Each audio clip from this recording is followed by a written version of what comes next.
Hello and welcome to this Friday weekly webinar. Today to talk about analysis of yoga, Vedic and Buddhist perspectives, we have with us esteemed scholar Prof. Sanskrit and Indic Studies, JNU, New Delhi. I heartily welcome you, sir. We also have with us Communication and Documentation Officer of MDNIY, Mohammad Tayyab Alam sir with us, and we have with us Director of Morarji Desai National Institute of Yoga, Dr. Ishwar V. Basavaraddi sir with us. I heartily welcome you, sir. Now, as for the tradition of our institute, let us start the program with prayer. Om Sahana Vavatu Sahano Bhunaktu Sahaviryam Karvavahai Tejasvinavadhitamastu Ma Vidvishavahai. Om Shanti Shanti Shanti. जैसा कि मैंने पहले भी बताया कि आज हमारे साथ एनालिसिस ऑफ योगा, वैदिक एंड बुद्धिस्ट पर्सपेक्टिव्स विषय पर बात करने के लिए प्रोफेसर उपेंद्र चौधरी जी मौजूद हैं, जो school of Sanskrit and Indic studies JNU new Delhi में आचार्य पद पर हैं। आपका बहुत बहुत स्वागत है सर। ये हमारा सौभाग्य है जो आज आपने हमारा अनुरोध स्वीकार किया। आपका बहुत स्वागत है। इसके साथ ही मैं मोरारजी देसाई राष्ट्रीय योग संस्थान के निदेशक महोदय doctor Ishwar V Basavareddy sir का भी पुनः एक बार स्वागत करना चाहूंगी। आपका भी बहुत बहुत स्वागत है सर। साथ ही साथ संस्थान के संचार एवं प्रलेखन अधिकारी मोहम्मद तैयब आलम सर का भी बहुत बहुत स्वागत है। बहुत स्वागत है सर। अब मैं संस्थान के संचार एवं प्रलेखन अधिकारी मोहम्मद तैयब आलम सर से अनुरोध करूंगी कि कृपया हमारे आज के वक्ता का परिचय प्रस्तुत करें। Sir. Thank you, Dr. Vandana. Good evening, everyone. Respected Professor Upendra Chowduri sir is a senior-most professor in the School of Sanskrit and Indic Studies, Jawaharlal Nehru University, JNU, New Delhi. Professor Upendra sir is specialized in Sanskrit language and literature and poetics, Pali and early Buddhist literature. Sir has recently visited as a guest faculty to Phu Quang Buddhist Monastery, Vietnam. Professor sir was also a visiting professor in Cambodia on ICCR chair, Government of India. Professor Upendra sir has extensively written and published research papers and books, Sanskrit, Pali, Hindi, Telugu, and English languages. He has edited and authored 22 books. Presently, Professor Upendra sir is working on some important Indic issues such as Sanskrit, Pali, and Ramayana in Sanskrit inscription of Southeast Asia, mainly Cambodia. Sir is a member of Global Encyclopedia of Ramayana of Ayodhya Research Institute, Uttar Pradesh. He has received numerous awards and certificates of honor from various institutions in India and abroad. Thank you, sir, for accepting our invitation for Friday webinar. With these few words, I would like to invite respected Dr. Ishwar V. Basavaraddi, sir, Director, Morarji Desai National Institute of Yoga, Ministry of Ayush, Government of India, to say few words about today's topic. Sir. Shanti, Shanti, Shanti.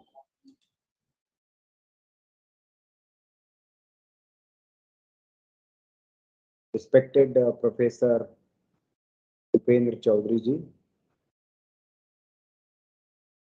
my colleagues in the Institute, Sri Tayyab ji, Dr. Vandana, faculty members, student friends and yoga enthusiasts joining this webinar through various social media platforms across the globe.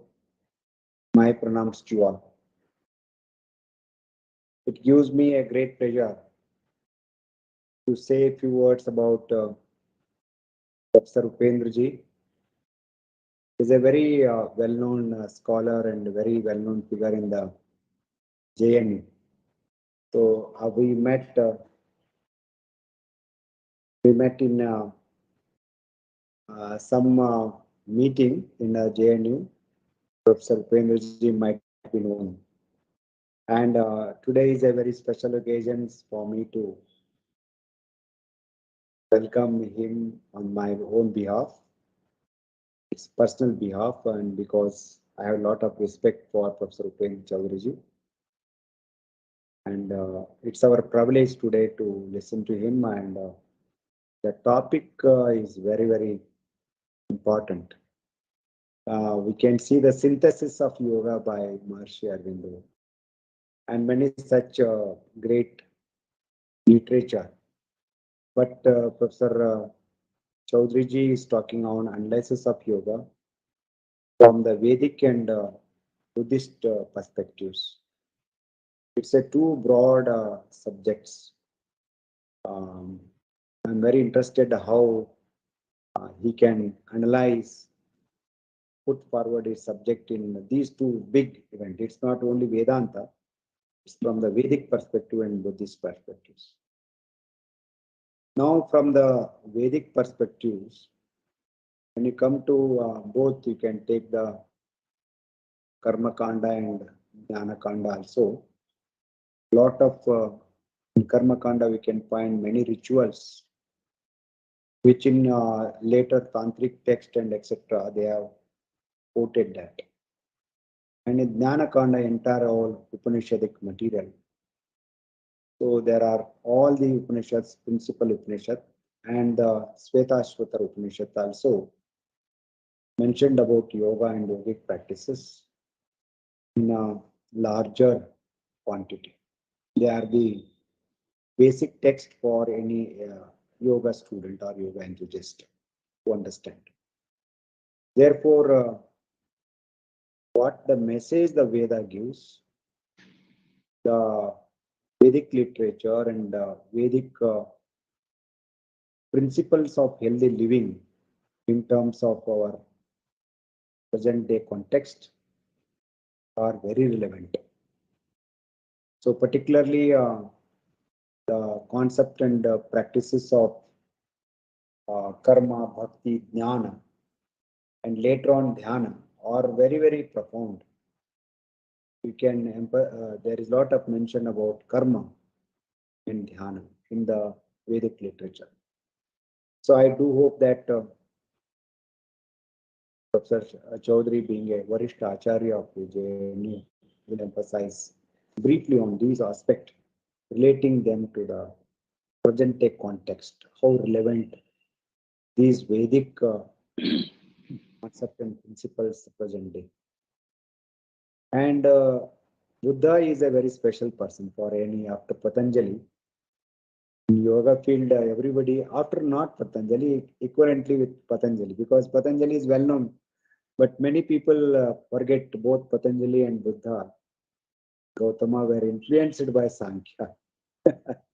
So you can see only the time period is a something question about the both time period. But in my opinion, if you go through the literature of Buddha and later on in the Hinayana in the 4th century, so it is evident that they're completely, greatly influenced, but not completely, greatly influenced by the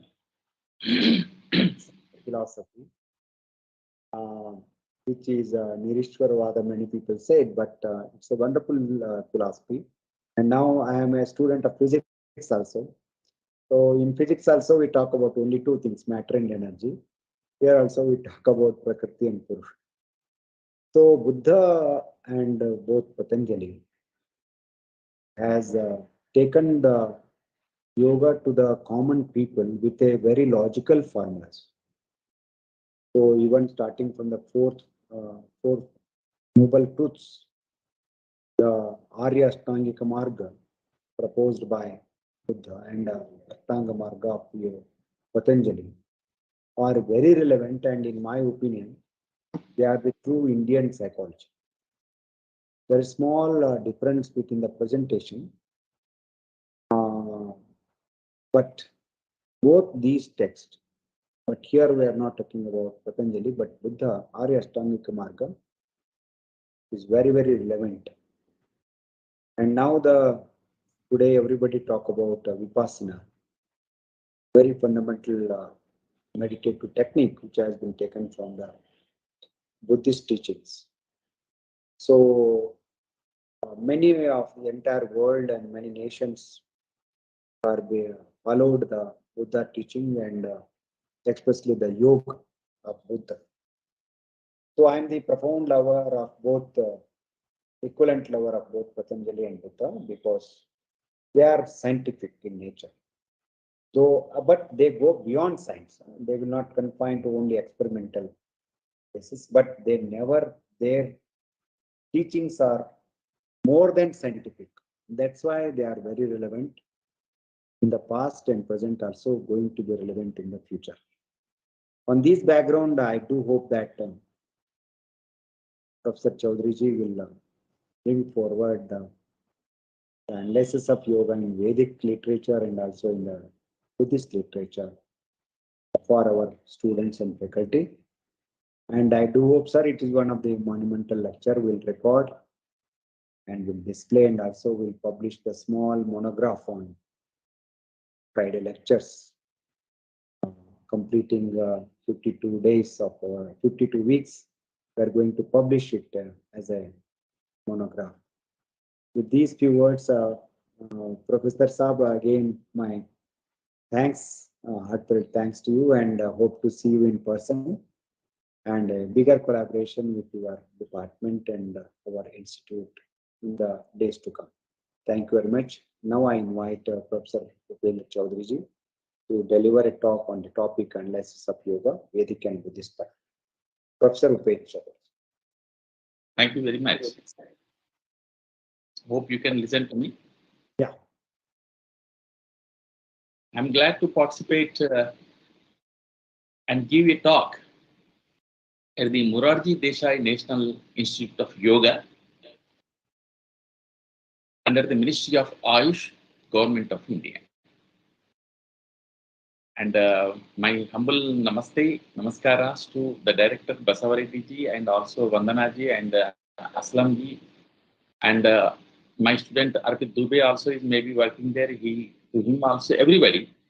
And then after greeting all of you, I really appreciate Morarji Desai Institute of Yoga, because this is a premier institute of yoga to promote a better understanding of yoga and yoga philosophy based on the ancient yoga traditions for the holistic and well-being. So today you are organizing such a wonderful lecture, yoga, which is very, very important. When we speak about yoga, some scholars immediately remember the Yoga Darshana. They think that yoga was explained only in one ancient text, that is Yoga Darshana. But the yogic methods and practices were explained in Buddhism also. Generally, people think that the Buddhism stands for the social equality and gender equality. Such misconceptions are prevailed in the society. That is the main purpose of my lecture when I put the topic Vedic and Buddhist perspectives. But the yogic methods and practices were explained in Buddhism also. These yogic methods are given so much importance in Buddhism, and they are essential for nirvana in Buddhism. Buddha's advice to perform 4 smriti prastharas and 4 brahma viharas and many other teachings of Buddha are necessary for gaining yogic powers. four Smriti Prasthanas, when I say four Smriti Prasthanas, what are these four Smriti Prasthanas? Smriti Prasthana is a Sanskrit term. The ancient Pali term for it is Satipatthana. We have Satipatthana Sutta separately and Smriti Prasthanas. The four Smriti Prasthanas are Kayanupassana, Vedananupassana, Chittanupassana, and Dhammanupassana.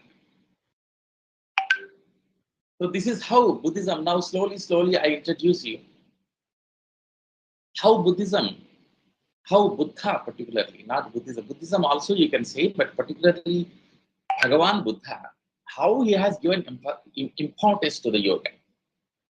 Buddha said that one should perform, one should practice four Smriti Prasthanas. What are the four Smriti Prasthanas? One is Kayanupassana, I told, contemplation of the body. Kayanupassana, contemplation of the body. And Vedananupassana is a contemplation on feelings. Vedana means feelings in Buddhism. So in Buddhist philosophy, the same words which are used in Sanskrit have slightly different meanings, technical meanings. Chittanupassana means contemplating on the mind. Now you can understand how much, because yoga completely is a science of the mind. So here the same thing is coming in Buddhism. Chittanupassana means contemplation on the mind. And Dhammanupassana means contemplation on dharma. Dharma means not dharma which you are understanding not normally in Vedic literature. Dhammas means whatever the things, external things in the world, means all phenomena in the world are called dhammas in Buddhism. And this is how you should understand the difference between the terms between Vedic and Buddhism. And in Dhammanupassana, contemplation of the dhammas. So you have to you must have the contemplation of on four of these. On your body, on your feelings, and your mind, and on all dharmas. Dharmas, phenomena, the entire phenomena of the world. So when you concentrate on these things, you will understand which is permanent, which is not permanent. Because normally, our mind is polluted due to the Trishna. So Trishna is the main teaching of the Buddha. You can understand, you see, entire Buddha's teaching is based on the yoga. And Buddha also tells one should perform the four Brahma Viharas. Without Brahma Viharas, there is no Kaivalya, there is no Nirvana in Buddhism. What are the four Brahma Viharas? They are very, very similar to Yoga Darshana. Maitri, Karuna, Mudita, and Upeksha. These are the four Brahma Viharas. Why Buddha called them Brahma Viharas?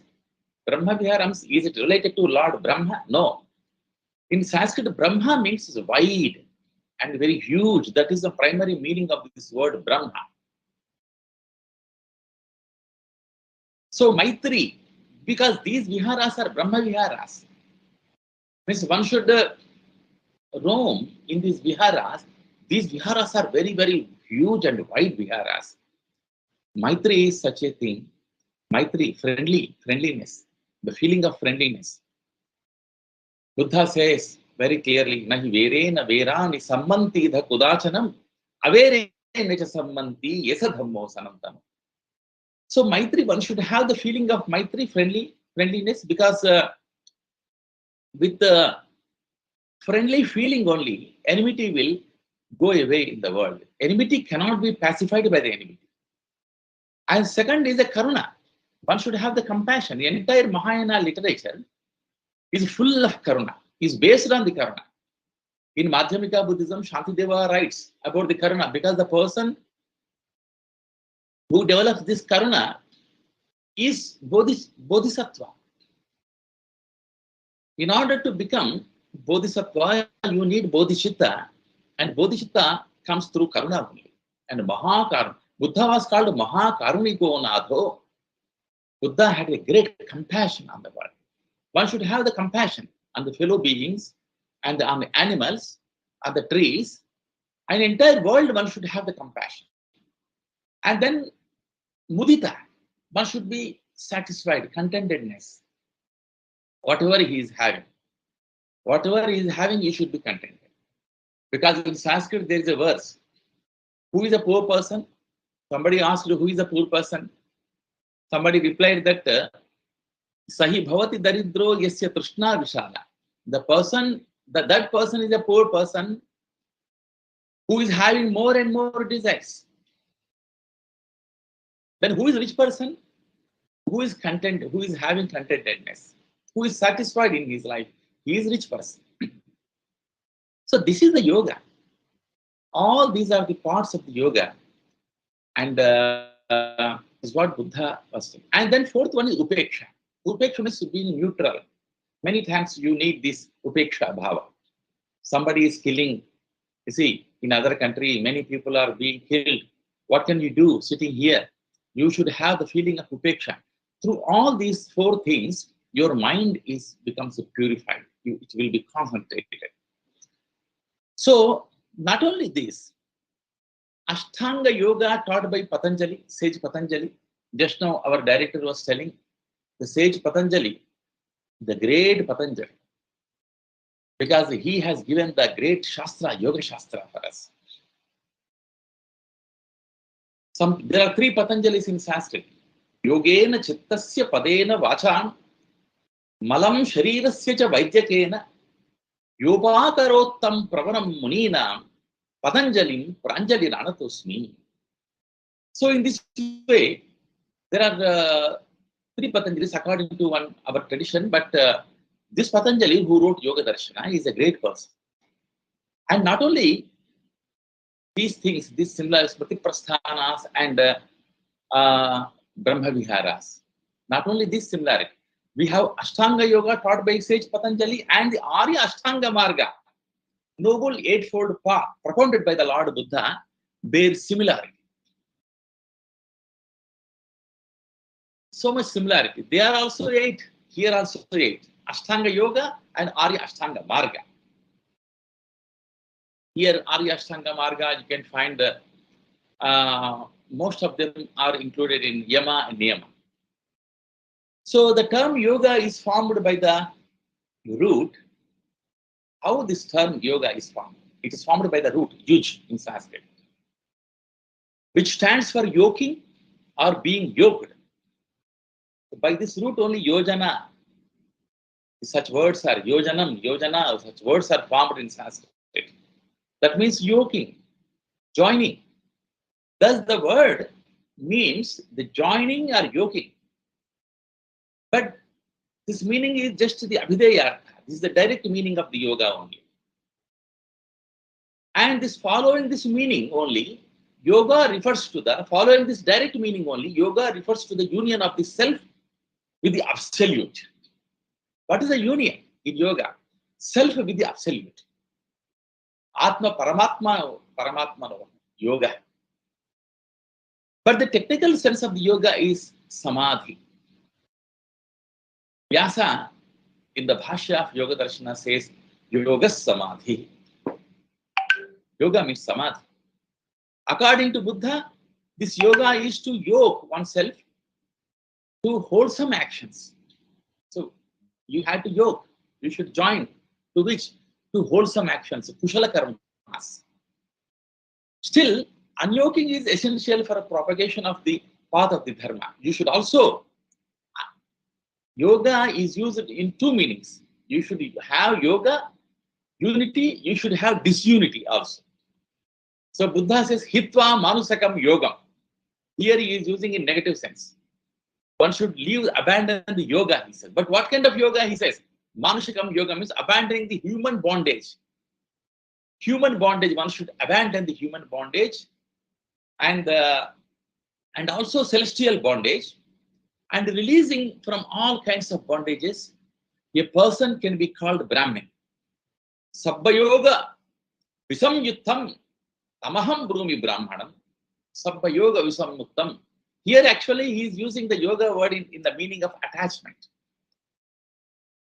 So that is the meaning of the yoga, joining and something yoking. That's why he used it, Buddha used it in that sense. Those who study yoga can find several similarities between Vedic and Buddhist perspectives.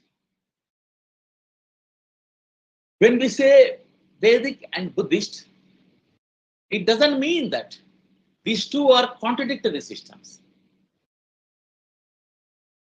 Some people are trying to preach like that, but I don't agree to this. We can see a solid yogic influence on Buddhism. The similarity between Vedic and Buddhist thoughts is quite natural. Why they have similarity? It's quite natural because Buddha was born in India. He was not born in any other place. He was born in India as a follower of Vedic tradition. It was after Buddha that Buddhism became a religion. We can find the accounts of Shiva Buddha teaching that existed in Indonesia in medieval times. All Hindus, even today, respect Buddha as a great teacher. And even if they do not follow Buddhism as a religion, they respect Buddha as a great teacher, and they also treat him as a god. However, we can say that yoga is neither Vedic nor Buddhist, rather an independent ancient Indian thought that gained universal acceptability. Sage Patanjali established the yoga system in his Yoga Sutras.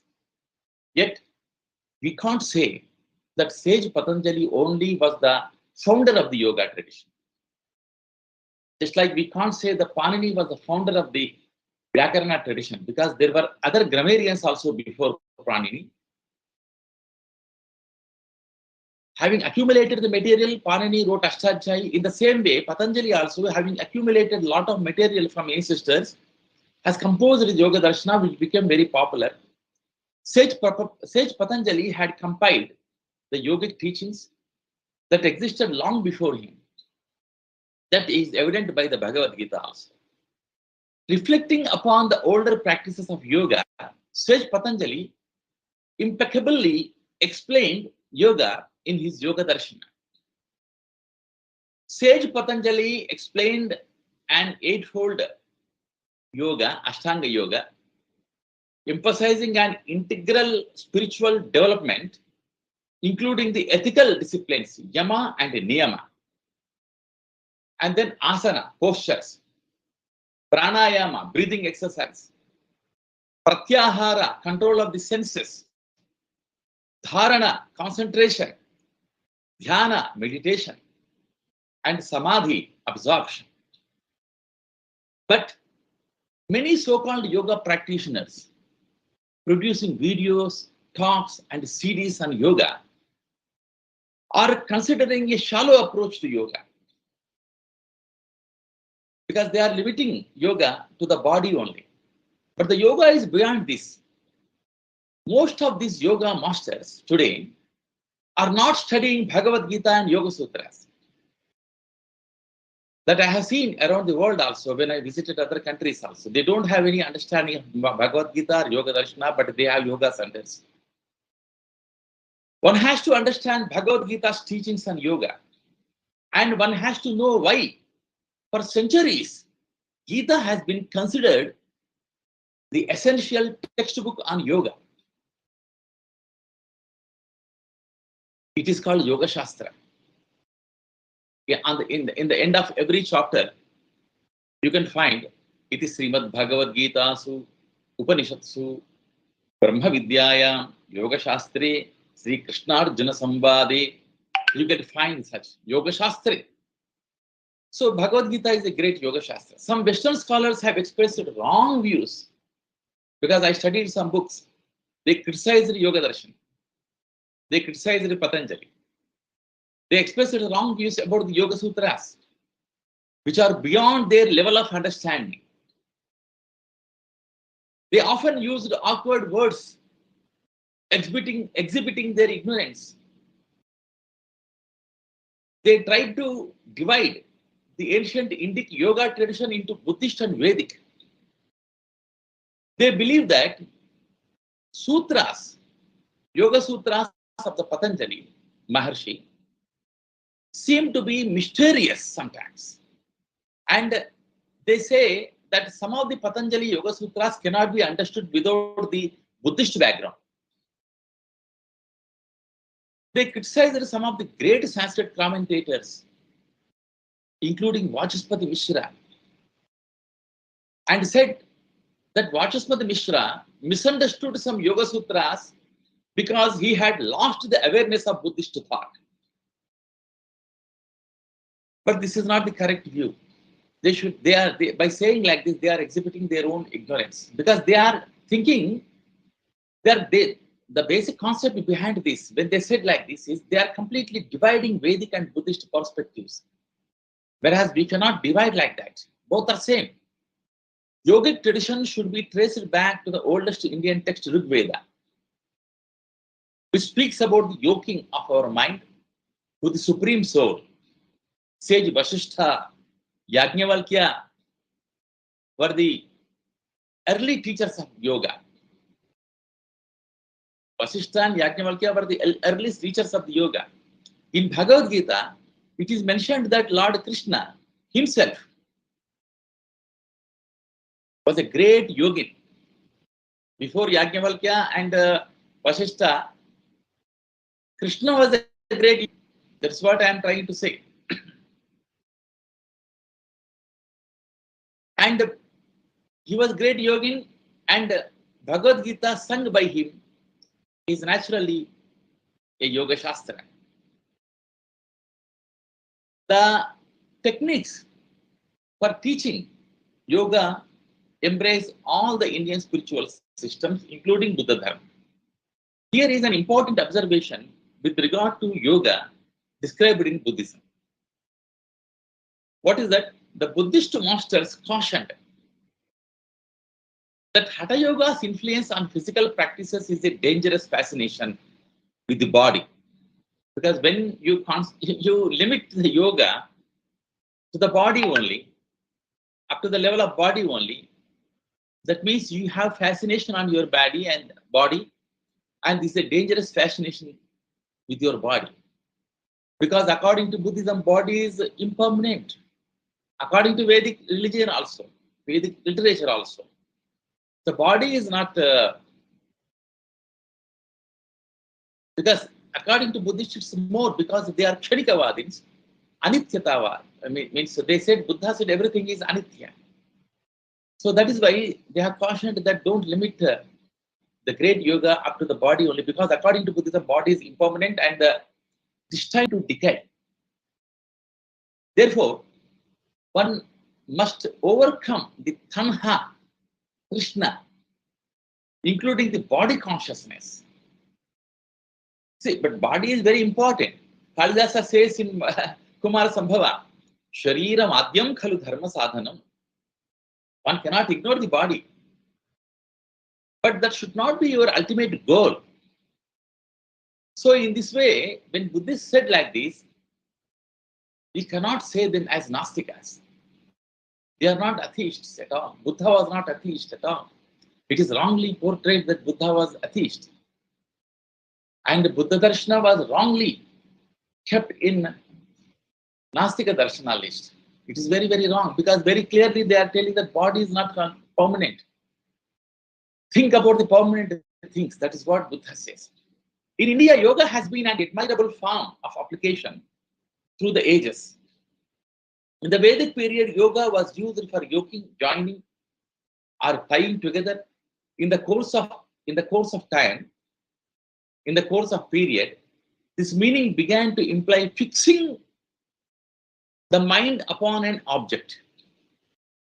You see, samadhi, when Mahabhasha, when in Bhasha, Vyasa Bhasha, when Vyasa said yoga samadhi, originally the Abhidayartha means only yoking and joining.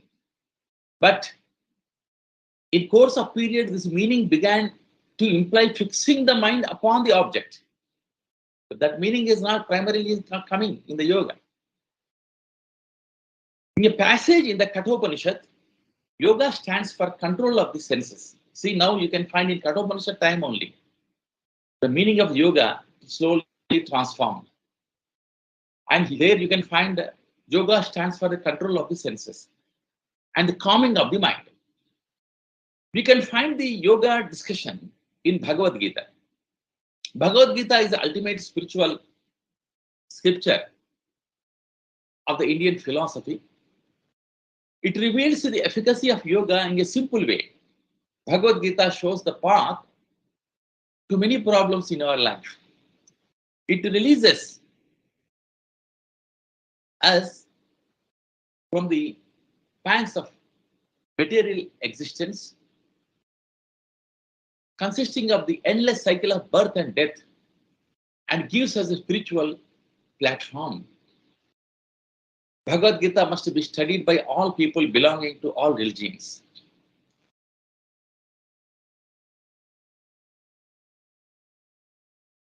And karma, jnana, bhakti paths are explained in Bhagavad Gita. Numerous people have made several attempts to interpret Bhagavad Gita in their ways. And as a consequence, there are many commentaries on Bhagavad Gita with widely differing views on the essential entities.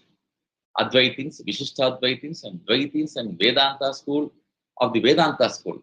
They are all belonging to Vedanta school. Held different positions on the varying relations between self and Brahman. Yogic tradition should be traced back. The oldest Indian text, Rig Veda, I told. But it seems that Krishna himself was a great yogin and Bhagavad Gita was a great Shastra, just now I told. That is why I said like this, because in the chapter, fourth chapter, Krishna clearly says that Imam Vivasvate Yogam Proktavanaham Avyayam Vivasvan Manave Praha Manurikshwa Kave Bravit Evam Parampara Praptam Imam Rajarshayo Viduhu Sakale Neha Mahata Yogo Nashtaha Parantapa Sayevayam Maya Tedya Yoga Proktaha Puratanaha. You see how Krishna says Puratanaha. Yoga is older than the Krishna, he says. Puratana, very, very.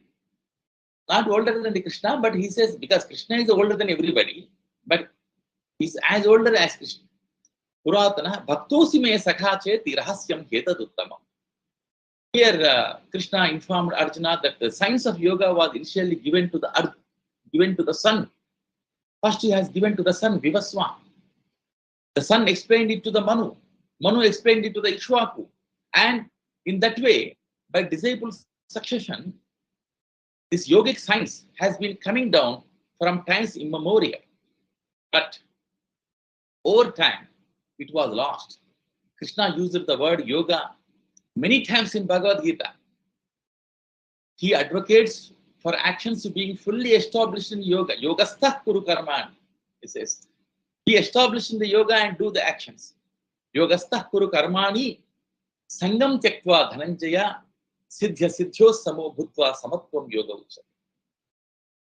So there are four main parts of yoga, as I told in the Bhagavad Gita: Karma Yoga, Bhakti Yoga, Raja Yoga, and Jnana Yoga. And when a performer, there is a lot of things in yoga, in Bhagavad Gita about yoga. I am not going to explain everything that is known to you already, most of the people.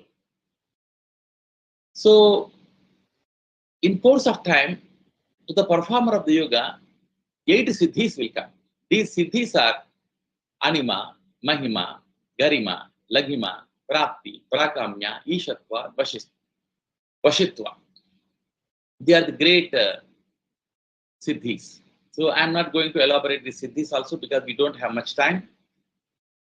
The Yoga Darshana mainly concentrates on the mind and its control, because the Kaivalya can be obtained only with the help of mind.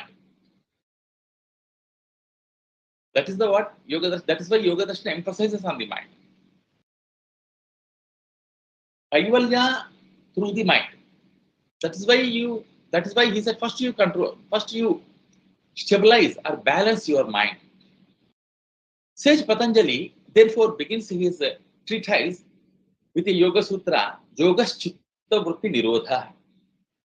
The chitta vritti here refers to calming the mind through meditative techniques. The yogi opens himself to experience his real nature by relaxing these mental fluctuations, vrittis, and later feels upon with the absolute reality. Tada drashtu swarupe avasthanam. So there is a lot of description. The central teaching of the Buddha are based on this very proclamation. Buddha speaks in a better way than any other yogis in ancient India. He says, Mano Pubbangama Dhamma, Mano Setha Manomaya, Manasache Paduttena Bhasativa Karotiva, Tatonam Dukhamanveti, Chakkamba Bahato Padam. All phenomena have the mind. All phenomena means whatever is in the world, all phenomena have the mind as their forerunner. So mind is a forerunner, all phenomena is coming after the mind. So that is what the important, this is the first Gatha of Dhammapada. There are separate descriptions, lot of descriptions about the mind by Buddha. There is a Chittavagga, separate Chittavagga in Dhammapada. So now what he says, all phenomena have the mind as their forerunner. They are mind-made. All phenomena is mind-made, he said. So there is nothing except the mind. That is what Buddha is saying. So based on such primitive teachings of the Buddha only, later Mahayana teachings, Mahayana concepts have come like Yogacara, Vijnanavad. So that is why what Buddha says, all phenomena have the mind as their forerunner. They all are mind-made. That is why if one speaks or acts with an evil mind, his actions are different. But his inner self, inside his mind is so polluted. If one speaks or acts with the evil mind, what happens? Then the suffering will follow. Then the suffering will follow just as the wheels of the car to follow the footsteps of the bull. The wheels of the bullock cart follow the footsteps of the bull. You cannot make both different. Bull's footsteps are going in one direction. The bullock cart's wheel is going to another direction. It cannot happen. The wheel of the bullock cart always follow the footsteps of the bull, which is pulling the bullock cart. In the same way, suffering will follow that person. Which person? Who speaks or acts with the evil mind. Suffering. He may be getting some worldly benefits. He may be getting job. He may be getting some money. But suffering will follow him. That is different. Job is different, suffering is different. Getting job doesn't mean that one is not getting out of sufferings. Getting car means that doesn't mean that one is becoming out of sufferings. It doesn't mean that. These are different and suffering is different. So that is why today in our society we are witnessing so many people, in spite of having bungalows, in spite of having vehicles, in spite of having very good jobs, they have sufferings. The reason is they are not pure in their minds. They are not abandoning the Trishna. So entire Buddhist teaching is based on the yoga. And Buddha also says, and just contrary, just opposite to that. What is that? Mano Pubbangama Dhamma, Mano Setha Manomaya, Manasache Pasannena, Bhasativa Karotiva, Tatonam Sukhamanveti, Chayava Anapayini. And this is just opposite. If one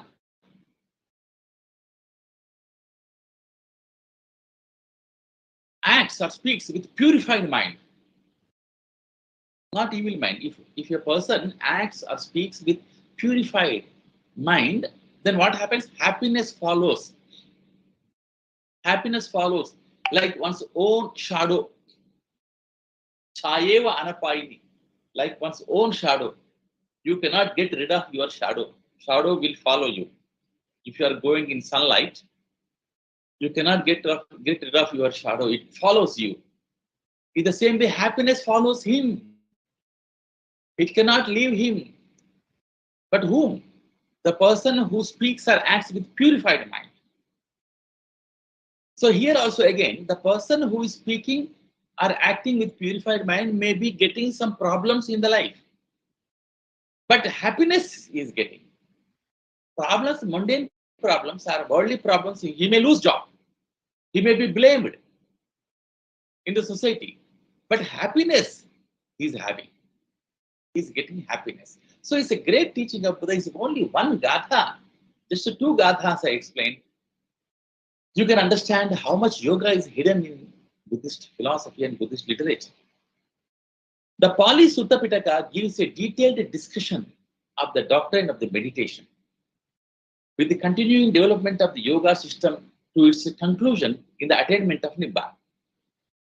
The suttas of the Digha Nikaya describe the arrangement of yogic training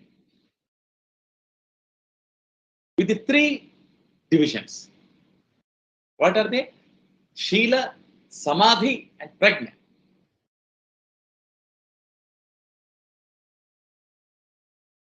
Buddhist Nikayas, Buddhist suttas are full of the Shila, Samadhi, Prajnas. They are Triratnas. And they are very, very important. Shila, Samadhi, Prajna. Shila is a morality. Not just morality, it has a very, very big meaning, deep meaning. There are many kinds of Shila in Buddhism. Panchashila. Panchashila is very famous. Panatipata Veramani Sikkhapadam Samadhiyami. Adinnadana Veramani Sikkhapadam Samadhiyami. This is the Panchashila. So Panchashila, Ashtashila, Dashashila, Mahashila. There are many, many types of Shila. But generally I said just broadly, Shila means morality. But that is not the complete meaning of the Shila. That is why I said in other article, I wrote that Sanskrit and Pali words should not be translated into English. Some technical words. Because they can't give full meaning of the sense. Because they are scientific and technical words. So, Shila and then Samadhi, it is followed by the Samadhi concentration. And even this is not correct translation. Samadhi is again having broader meaning, but let us satisfy with this meaning now at present because we don't have much time. Samadhi is a concentration. And the Panya, Sila, Samadhi, Panya, is a Pali when you say, because there is no palatal sha, there is no cerebral sha in Pali. Only dental size exists in Pali. It says Sila, Samadhi, Panya. When you want to say the same terms into Sanskrit, Shila, Samadhi, Prajna. So Panya or Prajna means wisdom. So first morality means again it has broader meaning, but I am giving the very limited meaning. Morality, concentration, and then comes Prajna, wisdom. Which are the meaning, which are the means to attain the Nibbana. These three are the means to attain the Nibbana. Nibbana means emancipation, Kaivalya. Same Kaivalya in Yoga Darshan. In Buddhism, it is a Nibbana. Buddha continues more mind-based teachings in Chittavaggo. Separate Vagga is there for Chittavaggo. In Dhammapada, he says it is difficult to guard or it is difficult to control the flickering and fickle mind. It is difficult to control the flickering and fickle mind. Same thing explained in Bhagavad Gita. Asamshayam mahabhaho manodirnigraham chalam. Abhyasena ta kaunteya vairagyena cha grhyate. Same thing Bhagavan Buddha also said. It is very difficult to control the fickle mind. But a wise man, just see what Buddha says, but a wise man straightens it, because mind is not straightforward any time. Buddha says it's a curved, it is very kutila. But a wise man straightens it. He straightens it. As a Fletcher straightens an arrow. इस प्रकार बाणों को तैयार करने वाला इशुकार जो होता है ना, इशुकार बाणों को जो टेढ़ा मोड़ा है बाण को उसको सीधा कर देता है, उसी प्रकार हमारा वक्र बुद्धि या वक्र मन, मान लीजिए वक्र चित्त को रुजु रूप में सीधा कर सकता है कौन? वहां तो इशुकार है, यहाँ ज्ञानी wise man can make it straighten it. And then he says another example, like a fish drawn from its watery abode and thrown upon the land, even so does this mind flutters. भगवान बुद्ध बोल रहा है कि mind हमेशा फड़कता रहता है, फड़फड़ाता रहता है हर आदमी का। ये स्थिरता में नहीं रहती है। कैसा? कंपमान होता है, तड़पता रहता है। यहाँ ये बोला तड़पता रहता है। कैसा? वो एक एग्जाम्पल दे रहा है, एक उदाहरण दे रहा है। कैसे आप कोई एक फिश को, मतलब जो मत्स्य को, मछली को पानी से निकाल के जमीन पे कोई गिरा दिए तो इस प्रकार मछली तड़पता रहता है, उसी प्रकार चित्त भी, हमारा चित्त भी तड़पता रहता है, हमेशा बिना कारण तड़पता रहता है। So hence, Buddha says, hence the realm of passions have to be avoided. तृष्णा को अवॉइड करना चाहिए। The mind is hard to restrain. He says, it is a swift. It flies wherever it likes. जहां चाहते वहां जाते। ये सारे धम्मपद में है। I am just translating the Pali Gathas. I am not saying from my own self. Buddha says all this.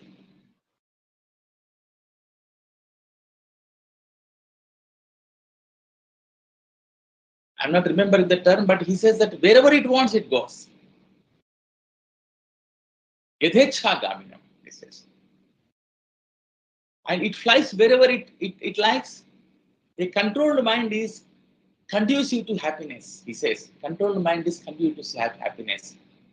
The mind is tough to perceive, extremely subtle. Let the wise person guard it. A guarded mind is conducive to happiness. जब मन को रक्षण कर देते हैं, मन को रक्षा करेंगे, तब वो आपको संतोष देगा, happiness देगा, तब तक वो नहीं देगा.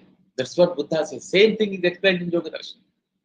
In Brahmajala Sutta, which sets forth the 62 philosophical views regarding the soul and the universe, there is very famous 62 प्रकार की मिथ्या दृष्टियां हैं ब्रह्मजाल सूत्र. There we can find the Cheto Samadhi, an item, a form of mental concentration that produces the phenomenal results as a power to recollect the past births. Very clearly emphasized. But actually, Brahmajala Sutta says, it states that very clearly, some ascetics and Brahmins, through penance and through yogic practices and through yogic application, they get the great attention, great concentration, and their spiritual experience. Through their spiritual experience, they reach to such mental concentration that they remember the manifold and various past experiences, past births also they can remember. Buddha says this in Indic Nikaya.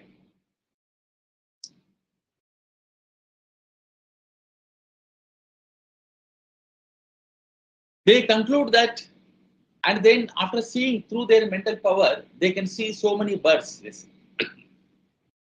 And through this, they say they can formulate many views. But here important is what Buddha says, that through the concentration of the mind, they can see even past births.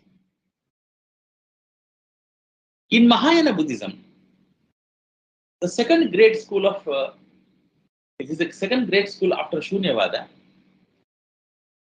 Mahayana Buddhism, we have 4 kinds of Mahayana Buddhism, but the second great Mahayana Buddhism, because there are so many branches of, there are 4 branches, main branches in Mahayana Buddhism. The second great school after Shunyavada was the Yogacara. And this serves as evidence of the fact that how yoga was given importance in Buddhism. Yogacara means, you see, Yogacara Buddhism, everybody knows. Now, why I am telling all these things again and again? People say that there is no description of yoga in Buddhism. Buddhism stands for something else. That is their ignorance. There is a lot of yoga in Buddhism. You see, the Mahayana branch school, Yogacara, name itself is a Yogacara. Yogacara is a Sanskrit term. Achara means the practice, and the Yogacara means the practice of yoga. It can give 2 meanings according to the Vigraha Vakya, according to the Samasa compound. Yogasya Acharaha.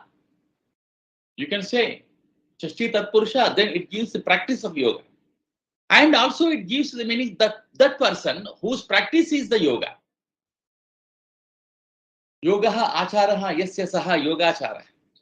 Also you can say Bahuvri Samasa. This refers to the practical yogic side of the second great school of Mahayana. It is also known as the Vijnanavada. Same Yogacara is known as the Vijnanavada. That means consciousness school. Vijnana means consciousness. Also it is called Chittamatravada.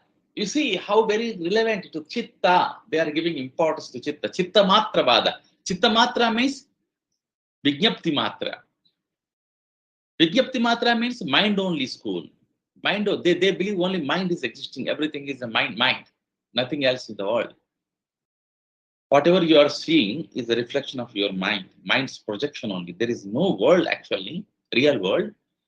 But whatever you are seeing, the world is actually your mind's reflection. So mind only is existing. Vijnana is only existing. The Yogacara schools which arose in the early centuries of the Common Era does not acknowledge the reality of the independent consciousness. However, it postulates a supreme consciousness which, according to the text of Yogacara, connects with the Alaya Vijnana. This is a great philosophy. We don't have much time to discuss all these Alaya Vijnana, etc. now. Through yoga, finally, transforming the stored consciousness, a man can become enlightened. This is briefly about the Alaya Vijnana. It's a technical term. The illusionary distinction between the subject and object is eliminated when the final emancipation is realized. Many places in the Pali Nikayas indicate later Yogacara thought. They are already there in Pali Nikayas. Later on, they developed and that becomes Yogacara school. These teachings of the Buddha could have inspired the Yogacharyans and Vijnanavadins philosophy. Apart from the Nikayas and Agama texts, which deal with the Shunyavada and Madhyama Pratipada, the Prajna Paramita discourse forms the root of the Mahayana school. Prajna Paramita. This is very, very big, great and important concept in Mahayana. This school was founded by Acharya Nagarjuna during 2nd century Common Era. However, Acharya Asanga, the founder of Vijnanavada, he belongs to 4th and 5th century of Common Era. And then Vasubandhu, the second great Acharya of the Vijnanavada school, have given importance to yoga. They all Acharyas given importance to the yoga.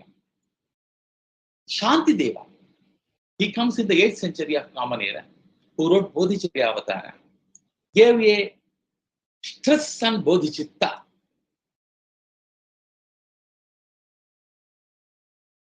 He says that one should have Bodhicitta.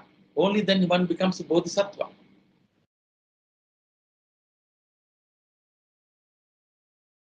When one trains his mind in compassion, karuna, because that is very, very important. I told you, if one wants to become the bodhisattva, one should have the compassion. When one trains his mind in compassion, only then his mind can reach to the level of bodhicitta. When you train your mind to stay to the state of absolute, the level of bodhicitta, only then your heart opens. Wisdom and compassion naturally arise. In the practice of bodhicitta, you go back to the field of primal purity. Primal purity. Complete purity of the mind.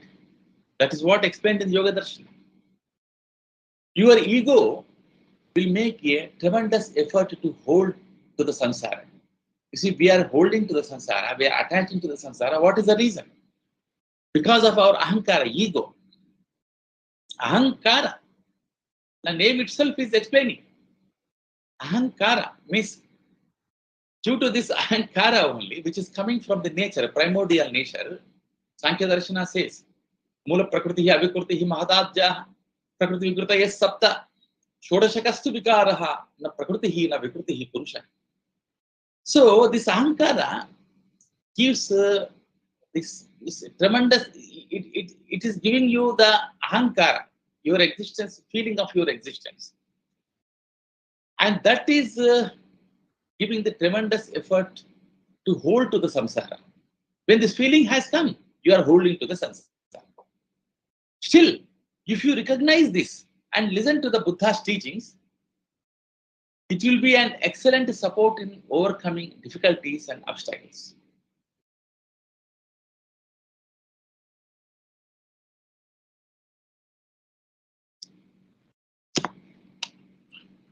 By bringing this realization, you wear the armor of stamina, so that nothing perturbs you. What is that armor? What is the stamina? We have the great stamina, armor. What is that? That is compassion, karuna. Then you are ready to begin the practice of bodhicitta. So in this way, we have a lot of description. A verse in the Theragatha brings out the positive connotations of the term yoga in early Buddhism, recommending that one should apply oneself to tranquility and insight at the proper time. So here they say yoga ve jayati bhuri, whereas lack of application will result in loss of understanding. Ayoga bhuri sankhayo. Ayoga bhuri sankhayo. So all these things are explained in Pali Nikayas and also Yoga Darshana. The term yoga occurs not only for the meditation, but also for the monks who apply themselves predominantly to the sadhana of dharma. That is also yoga. Yoga can even stand for a type of teaching or practice also. So in this way, in various meanings, appropriate meanings, yoga term was used in Pali Nikayas. I tried to show everything, but there is no sufficient time. In this way, you can find a lot of yogic description in Buddha's teachings, also in Yoga Darshana. So we have a lot of similarity. That's what my idea. Yoga, Vedic and Buddhist perspectives are not contradictory. They have similarities and they are equally preaching, teaching the yoga. And we should be proud of our ancient tradition and culture, which are giving such a lot of wealth of yoga for us. And today, I'm very sad to tell you that Indians have forgotten the importance of the yoga. And they don't have time to understand what is the meaning of yoga. Even though their ancestors are such a great persons, like Nagarjuna, Asanga, and Basabandhu, they have forgotten all our ancestors, and they are completely indulging in physical activities, means all sansarikas, and this normal, like ordinary man, they are living. We say Pudujjana in Buddhist philosophy. So one should realize the treasure of yoga, and one should realize the importance of yoga. So it can bring not only nirvana, also it can give the happiness in your present life also, and that is very, very important for every human being. Thank you very much for giving me this opportunity today, and I thank everybody, the director of this Morarji Desai Institute, Yoga Institute. I'm very happy to Vandanaji and other people, and I hope that in future we can hold much more serious programs on yoga and such comparative studies. Thank you so much. Dhanyavad. Thank you, Professor. It was very nice. Last sentence was appropriate because it needs many more such type of interactive sessions, not only these things. Now the COVID is gone. We can plan for one good workshop for 4 or 5 days, inviting some good people, like a symposia or a week-long workshop, where we can register very quality people and conduct manthan on this, because especially you are rightly pointed out how Buddha was influenced by Vedic literature. His teachings has influenced, but there are a lot of discussion on his astika and nastika. So I do agree with you, because your argument on the basis of distinction between the astika and nastika is acceptable. I thank you, and there are many things we'll discuss later on. It's not the right platform. It's a really wonderful, very scholarly presentation. So I do hope that we need to continue, especially for our master degree students. They need such type of interrelating the various schools and teachings of great masters. Scholars like you will definitely enlighten. With these few words, I hand over to Vandana to take up any questions or something from the public. Dr. Vandana. बहुत बहुत धन्यवाद sir आपके इस इतने सुंदर व्याख्यान के लिए। सर कमेंट सेक्शन में वैसे बहुत सारे प्रश्न हैं, पर आपकी अनुमति हो तो 3 प्रश्न हम ले सकते हैं। सर पहला प्रश्न है कि चित्त शब्द का बौद्ध परंपरा में क्या अर्थ है? चित्त शब्द के बौद्ध परंपरा में माइंड है। चित्त मतलब only mind. Same meaning which we have in our Vedic tradition. Chitta. Okay, sir. Sir, somebody has asked from research is Institute of Philosophy Kiev. Some foreigner has asked. Yeah. Could you please name Buddhist text that use the term yoga? Could you please name the Buddhist text that use the term yoga?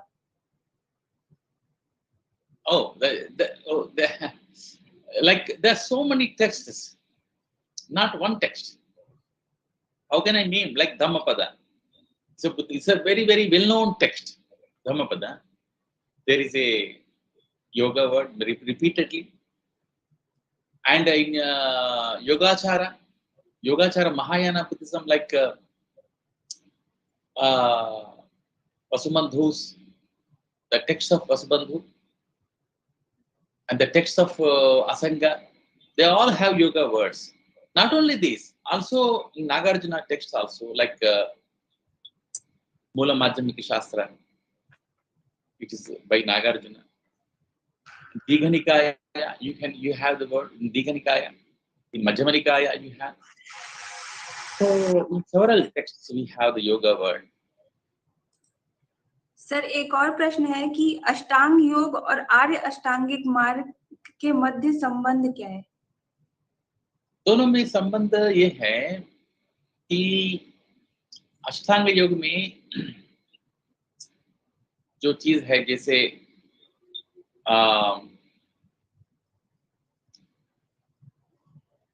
यम नियम आसन प्राणायाम, यही तो है ना अष्टांग योग। तो सच बोलना यही है ना। यम नियम में क्या है? शौच संतोष स्वाध्याय ईश्वर प्रणिधान नियम, ये सारे यम ज्यादा है। यम में सत्य अहिंसा ये सारे यम में आते हैं। तो these are all the same in Ashtanga आर्य अष्टांग मार्ग आल्सो। सम्मा वाचा में सच बोलना है, सम्यक वचन होना है। सम्यक वचन होना है मतलब one should speak truth, not untruth. ये सत्य भाषण के अंदर आ जाता है। एंड सम्यक कर्मांत है, one should do activity, good activity. सम्यक आजीवों में उसमें वायलेंस के अगेंस्ट में है, जैसा हमारा इसमें अष्टांग योग में उसमें है ना, उसमें हिंसा नहीं करना है। उसी प्रकार सम्मा आजीवों में हिंसा रहित वृत्ति को स्वीकार करने के लिए कहा है। खम्मन तो भी वही अर्थ है। एक प्रकार से सारे सिमिलर है। सम्यक स्मृति है, सम्यक समाधि है। तो ये तो पूरा योग के संबंध, ये तो आर्य अष्टांग के मार्ग की बात कर रहा हूँ। सम्यक स्मृति, माइंडफुलनेस, सम्यक समाधि, सम्यक absorption, good absorption, all these are the very, very akin to yoga. Thank you so much, sir, for accepting our invitation and delivering such a wonderful lecture. On behalf of Morarji Desai National Institute of Yoga and my own behalf, I heartily thank to you, sir. Thank you so much. I would also like to thank Director of Morarji Desai National Institute of Yoga, Dr. Ishwar Basavaraddi, sir, for taking out time from his busy schedule and joining us today. Thank you so much, sir. I would also like to thank Mohammad Tayyib Alam, sir, who is Communication and Documentation Officer of MDNIY, for his technical support, and all our technical team for their help and support. And all the viewers who have joined us today, thank you so much for joining us. Now, as per the tradition of our institute, let us end the program with Shanti Pad. Om Sarve Bhavantu Sukhinah, Sarve Santu Niramaya, Sarve Bhadrani Pashyantu, Ma Kaschit Dukh Bhag Bhave, Ma Kaschit Dukh Bhag Bhave. Om Shanti Shanti Shanti. Thank you so much, sir. Thank you.